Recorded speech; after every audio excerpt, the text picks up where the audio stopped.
Hello guys, welcome to my YouTube channel time to study and art. इस वीडियो में हम BHDC 132 के सेकंड ब्लॉक का 12th यूनिट कवर कर रहे हैं और ये यूनिट इस बुक का लास्ट यूनिट है। इसका नाम है भूषण का काव्य।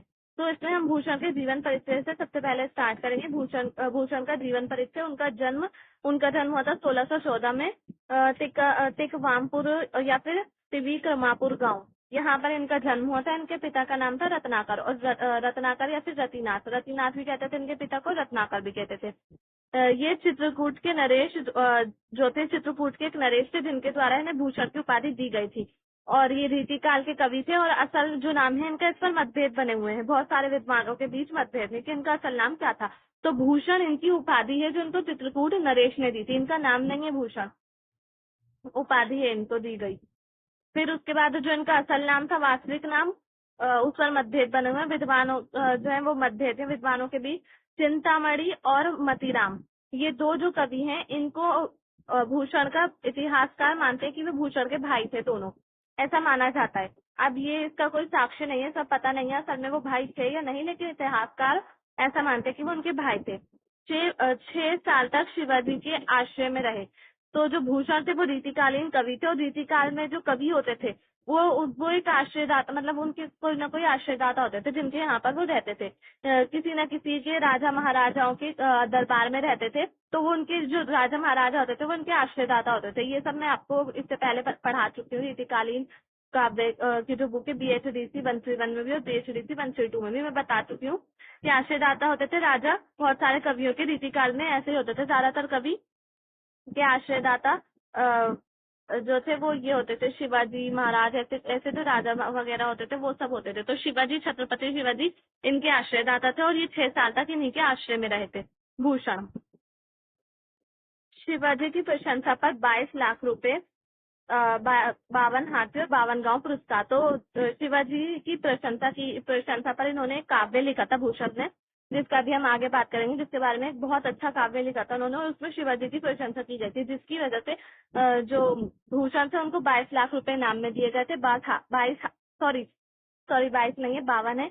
52 लाख रुपए दिए गए थे इनाम में और 52 हाथी दिए गए थे और 52 गांव पुरस्कार में इनको दिए गए थे। और ये जो भूषण थे वो दरबारी कवि थे, क्योंकि उस समय में रीतिकाल में ज्यादातर दरबारी कवि ही होते थे और देश प्रेम के कवि थे। देश प्रेमी कवि भी इनको कहा जा सकता है। इनकी मृत्यु 1707 से 1730 के बीच हुई, मतलब कि इनकी मृत्यु के बारे में पता नहीं है। लोग कहते हैं कि 1707 से 1730 के बीच कभी भी इनकी मृत्यु हो गई थी। मतलब लोगों के पास इसका ठीक वो नहीं है सबूत कि किस साल में हुई थी इनकी मृत्यु। ऐसा माना जाता है कि 1707 से 1730 के बीच हो गई थी।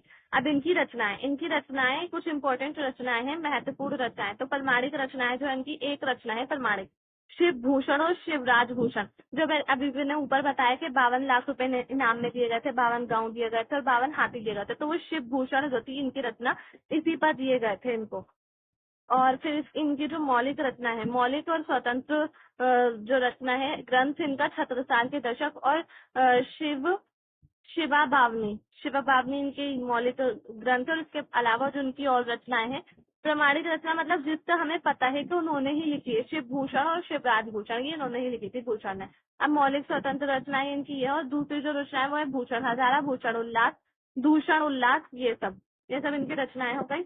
अब इसके बाद करेंगे हम भूषण का युगबोध और ऐतिहासिक चेतना। मतलब भूषण के काव्य में हमें ऐतिहासिक चेतना दिखने को मिलती है। उस समय उस युग में क्या क्या चीजें हो रही थी और उससे रिलेटेड भूषण के काव्य में उस समय के युग बोध के बारे में बताया गया है और ऐतिहासिक चेतना है उनके काव्य में। तो भूषण का समय कौन सा समय था? भूषण का समय था उत्तर मध्यकाल, जब मुगलों का शासन था भारत पर। औरंगजेब की मृत्यु भी 1707 में हुई थी और भूषण की मृत्यु के बारे में भी यही कहा जाता है कि भूषण की मृत्यु 1707 से 1730 के बीच हुई। तो उस समय औरंगजेब का शासन था, उत्तर मध्यकाल चल रहा था और मुगल शासक था। और दक्षिण में अस्थिर व्यवस्था बनी हुई थी, अस्थिर वातावरण था, वहां पर मराठों का शासन था। केंद्र शासन मुगलों के हाथों में था और दक्षिण में मराठाओं का शासन था। तो मराठाओं की और मुगलों की उस समय पे लड़ाइयां होती रहती थी, जंगे होती रहती थी, छोटी मोटी, किसी न किसी बात पर। भूषण की ऐतिहासिक व प्रमाणिक रचना शिव भूषण है। तो उनकी ऐतिहासिक रचना जिसको हम कह सकते हैं शिवराज भूषण। तो शिवराज भूषण में उन्होंने जो शिवाजी थे, छत्रपति शिवाजी, उनकी वीरता का बखान किया है, उनकी वीरता की प्रशंसा की है, उनकी वीरता के बारे में ही इन्होंने लिखा है, उनकी बहुत ज्यादा प्रशंसा होगी। और ये है इनका काव्य शिवराज भूषण। इसमें किस तरह से शिवाजी जो थे उनका औरंगजेब के साथ युद्ध हुआ था, इस सबके बारे में, युद्ध भूमि के बारे में बताया गया है। शिवराज भूषण में मराठा शासक शिवाजी की वीरता की प्रशंसा व औरंगजेब की आलोचना है। उन्होंने औरंगजेब की आलोचना की, औरंगजेब की नीति की, जो मुगल शासक औरंगजेब थे, और शिवाजी जो थे, छत्रपति शिवाजी, उनकी वीरता की प्रशंसा की है। वीरता भाव की कविता तथा चमत्कार था। तो ये जो इनका काव्य है भूषण काव्य, शिवराज भूषण काव्य, तो ये वीरता भाव का काव्य है। इसमें वीरता के बारे में बताया गया, यानी कि किसकी, शिवाजी की वीरता की प्रशंसा की गई है, तो वीरता भाव हो गया वो। और इसमें चमत्कारिता है, मतलब उन्होंने चमत्कारिता, युद्ध के बारे में बताया, तो अपने आप ही चमत्कारिता तो आ जाती है। काव्य में औरंगजेब का विरोध तथा अकबर बाबर की प्रशंसा की गई है। और इन्होंने और पूरे मुगल शासन का विरोध नहीं किया है, बल्कि सिर्फ औरंगजेब का विरोध किया है इन्होंने खाली। अकबर और बाबर जैसे जो राजा थे, महाराजा थे, उनकी प्रशंसा की है इन्होंने, और औरंगजेब का विरोध किया है। आदर्श, यथार्थ तथा इतिहास की उल्लेखनीय झलक इसमें देखने को मिलती है। उल्लेखनीय घटनाओं का चित्रण किया है। जो इतिहास था उस समय का, यानी कि तत्कालीन जो परिस्थितियां थी उस समय की, यथार्थ और आदर्श के बारे में इन्होंने चित्रण किया है अपने काव्य में। उन सारी घटनाओं का अपने काव्य में इन्होंने चित्रण किया है। अपने काव्य में बताया कि किस किस तरह की घटनाएं थी, किस किस तरह की परिस्थितियां थी उस समय में। फिर अफजल खां वध। जो अफजल खां था, एक मुगल शासक था, किसी राज्य का था मुगल शासक अफजल खां, उसका वध किया था शिवाजी ने। तो उसके उसके वध के बारे में पूरा इन्होंने अपने काव्य में बताया। औरंगजेब से जो शिवाजी थे उनकी किस तरह से भेंट हुई उसके बारे में बताया, किस तरह से वो उनसे मिले। सोलहेर के युद्ध की घटना का चित्रण किया। सोलहेर एक जगह का नाम है और वहां पर युद्ध हुआ था, तो उसके युद्ध की घटना का चित्रण इन्होंने अपने काव्य में किया है। भूषण के काव्य में शुद्ध वीरता या वीरता का काव्य है।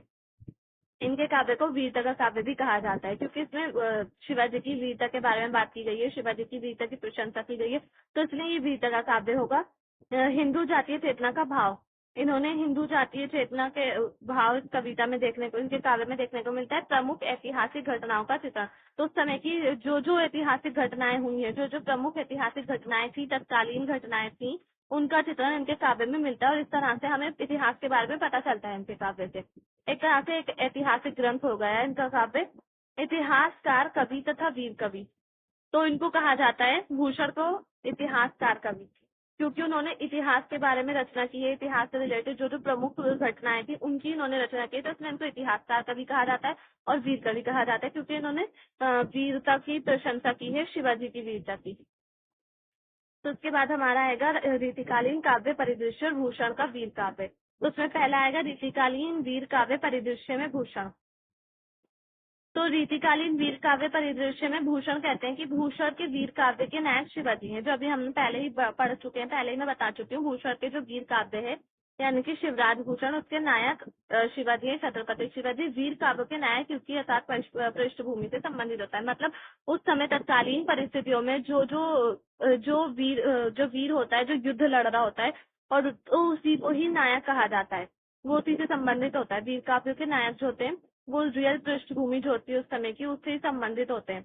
तो जो युद्ध लड़ रहे हैं वो ही वीर माने जाएंगे उनकी कविता में, जो वीरता से युद्ध लड़ते हैं। भूषण के वीर काव्य का प्रभाव रीतिकाल की परिस्थितियों पर पड़ा। तो भूषण की जो वीर काव्य था, वीर काव्य यानी कि जो अभी मैंने बताया शिवराज भूषण का जो प्रभाव था वो रीतिकाल पर, रीतिकालीन परिस्थितियां उन पर पड़ा। किस तरह से पड़ा? जो उस समय जो लोग सोए हुए थे, उस समय की जो जनता थी वो सोए हुए थे, वो लोग जागे, उन लोगों को समझ आया और उन्होंने भी उनकी वीरता की, शिवाजी की वीरता की भी प्रशंसा की। इस तरह से लोगों में शिवाजी के प्रति जो सम्मान का भाव था वो जागा, और जो औरंगजेब के उनके प्रति उनकी आलोचना की, तो इसलिए उनके प्रति आक्रोश जागा, जिस वजह से लोगों को समझ आया कि हमें भी अपने देश के लिए कुछ न कुछ करना चाहिए। काव्य में सांस्कृतिक, राजनीतिक, सामाजिक और ऐतिहासिक चेतना का भाव है। तो सांस्कृतिक चेतना भी देखने को मिलती है इनके काव्य में, ऐतिहासिक चेतना तो है ही, राजनीतिक और सामाजिक चेतना भी है। हर तरह से इनका काव्य परिपूर्ण है। फिर अब साथ ही साथ इन्होंने इसमें ये भी बताया कि किस तरह से अकबर ने राजनीतिक रूप से और सामाजिक रूप से एकता की भावना जगाई थी लोगों में, और जो कबीर थे उन्होंने बाह्य आडंबर, धन के बाह्य आडंबरों का विरोध किया था। तो इसको भूषण ने अपने काव्य में जगह दी है। मतलब भूषण के काव्य में भूषण के काव्य में सब देखने को मिलता है। भूषण ने इन सब के बारे में बताया कि किस तरह से अकबर ने राजनीतिक रूप से और सामाजिक रूप से एकता की भावना पैदा की लोगों में, और कवि ने भाई आडम्बरों का विरोध किया। अब इसी के बाद इसका सेकंड आएगा भूषण के काव्य में राष्ट्रीय भावना, प्रशस्ति गान और नायकत्व की परिकल्पना। तो राष्ट्रीय भावना, समस्त साहित्य में राष्ट्रीय भावना का होना अनिवार्य है, लेकिन भूषण सभी काव्यों में हिंदू संस्कृति की भावना तथा राष्ट्रीय भावना के केवल कुछ ही काव्य में, मतलब राष्ट्रीय भावना कब कब कहा जाता है कि किसी कवि के काव्य में राष्ट्रीय भावना, राष्ट्रीय कवि किसी कवि को जब कहा जाता है जब उसके पूरे ही काव्य में, पूरे ही जितने भी उसके साहित्य है, जितना जो कुछ उसने लिखा है, कविताएं हैं, लेख है, जो भी चीज उसने लिखी है, उसमें राष्ट्रीय भावना का होना जरूरी होता है। तो भूषण के काव्य में ज्यादातर हिंदू संस्कृति की भावना देखने को मिलती है और राष्ट्रीय भावना उनकी केवल कुछ ही काव्यों में देखने को मिलती है। तो इसलिए कहा जा सकता है कि भूषण जो है वो हिंदू संस्कृति की का जातीय कवि, भूषण को हिंदू संस्कृति का जातीय कवि कहा जा सकता है। हिंदू जातीयता का उदार व उदात्त भाव मिलता है। तो इनके काव्य में हिंदू जाति का उदार और उदात्त भाव मिलता है, इसलिए इनको हिंदू संस्कृति का जातीय कवि कहा जाता है। जबकि जो राष्ट्रीय भावना इनके काव्य में कम है, तो इसलिए राष्ट्रीय भावना के बारे में इतना कुछ नहीं बताया गया इसमें। प्रशस्ति गान, अब जो भूषण तो उन्होंने किसका प्रशस्ति गान किया है, किसकी उन्होंने प्रशंसा की है, तो उन्होंने शिवाजी की प्रशंसा की है। भूषण के दौर में भारत छोटे छोटे राज्यों में विभाजित था, केंद्रीय प्रशासन मुगलों का था, अतः भूषण शिवाजी के दरबारी कवि थे, इसलिए अनेक काव्यों में शिवाजी की हिंदू जातीय रक्षा व चेतना के प्रति लगाव था, जिसकी प्रशंसा हुई है। तो उस समय जो शिवाजी थे, उन्होंने हिंदू जातीय चेतना जो थी, हिंदू जाति की रक्षा की थी और उसमें चेतना फैलाने का काम किया था, जिसकी वजह से भूषण को शिवाजी से लगाव था, इसलिए उन्होंने उनकी बहुत ज्यादा प्रशंसा की है। क्योंकि भारत उस समय छोटे छोटे राज्यों में विभाजित था। तो शिवाजी का जो राज्य था वो चित्तौड़ का मराठा साम्राज्य था, शिवाजी का राज्य। तो इसलिए शिवाजी ने हिंदू जाति की रक्षा की थी और इसीलिए उनको लगाव था। साथ ही इन्होंने मुगल शासक अकबर की भी सामाजिक व धार्मिक समरसता की प्रशंसा की है। भूषण को राष्ट्रीय कवि भी कहा जा सकता है। भूषण को राष्ट्रीय कवि इसलिए भी कहा जा सकता है क्योंकि उन्होंने जो राष्ट्रीय महाराजा थे, राजा थे, तो उनकी प्रशंसा की है, तो इसलिए उनको राष्ट्रीय कवि कहा जा सकता है, कह सकते हैं, लेकिन असल में हिंदू संस्कृति के जातीय कवि कहा जाता है इनको। इन्होंने मुगल बादशाह, मुगल शासक अकबर जो थे, उनकी भी सामाजिक धार्मिक तौर पर उन्होंने जो एकता फैलाई थी उसकी भी प्रशंसा की है, तो इसलिए इनको कह सकते हैं राष्ट्रीय कवि। फिर तीसरा है इसमें नायकत्व की परिकल्पना। तो नायक कौन थे इनके काव्य के? भूषण के काव्य के नायक वीर काव्य, उनका वीर काव्य लिखा था उन्होंने, तो उनके वीर काव्य के नायक तो शिवाजी थे। उन्होंने उस युग में वीरता, ओज तथा व शौर्य का प्रतिनिधित्व किया। तो वीरता देखने को मिलती है उस युग में मतलब उनके काव्य में, उस युग का जो काव्य था उनका, उसमें वीरता, ओज और शौर्य देखने को मिलता है। किसका? शिवाजी का। छत्रपति शिवाजी में संस्कृति व सभ्यता के प्रति जो आदर भावना है वह भूषण के काव्य में चित्रित हुई। तो छत्रपति शिवाजी अपनी संस्कृति से बहुत प्यार करते थे, सभ्यता से बहुत प्यार करते थे और आदर की भावना रखते थे, जो भूषण के काव्य में हमें देखने को मिलते। भूषण के काव्य से ही पता चला कि छत्रपति शिवाजी किस प्रकार के व्यक्ति थे। भूषण के काव्य में शिवाजी ने अमानवीय शक्तियों का दमन किया, साथ ही श्रेष्ठता व वीरता का परिचय दिया। भूषण ने शिवाजी के चरित्र के उदात्त गुणों की प्रशंसा की। तो उनके काव्य में उनकी सभी गुणों की, उदात्त गुणों की, यानी कि सभी गुणों की प्रशंसा की गई है, चाहे वो वीरता से संबंधित हो या फिर उनके नेतृत्व से संबंधित हो या फिर उनके नेचर से संबंधित हो, सभी चीजों की उन्होंने प्रशंसा की है। और वीरता का जो शिवाजी थे उनकी श्रेष्ठ भावना थी और वीरता थी उनके अंदर, तो इसकी भी उन्होंने प्रशंसा की है। तो गाइस, जो नेक्स्ट टॉपिक है हम नेक्स्ट वीडियो में कवर करेंगे। आज के वीडियो में सिर्फ इतना ही, नहीं तो वीडियो ज्यादा लेंथी हो जाएगी। अगर आपको वीडियो पसंद आए तो प्लीज लाइक करें, शेयर करें, चैनल को सब्सक्राइब करना ना भूलें। थैंक्स।